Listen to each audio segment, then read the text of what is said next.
Sa simula pa lang ng aming palaro ay ganito na ang aming ginagawa. Lahat ng mga nagbabahagi at nagkokomento ay sinusulat muna namin sa notebook. Pagkatapos ay ginugunting at inilalagay na ito sa mahiwagang lalagyan. Ngayong araw, December 24 ay inumpisahan ko na ang pagbunot. Heto na po pala ang mga nanalo.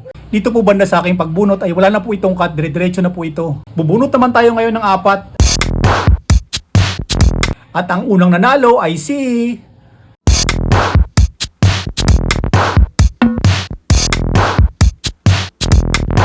Archil Gadin 5. Congrats sa iyo at Merry Christmas!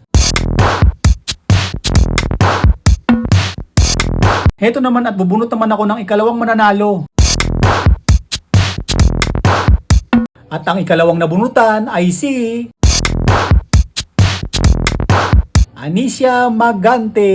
Congrats po sa iyo at Merry Christmas!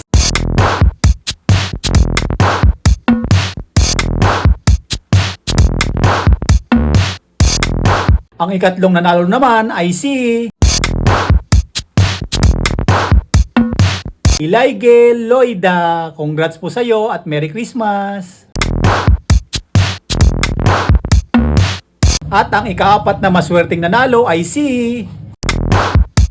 Emmaline Basas Oligo. Congrats and Merry Christmas! Sa apat na maswerteng nanalo, pakiantay lang, meron pong mag-PM sa inyo. Sa inyong lahat, marami pong salamat sa inyong suporta.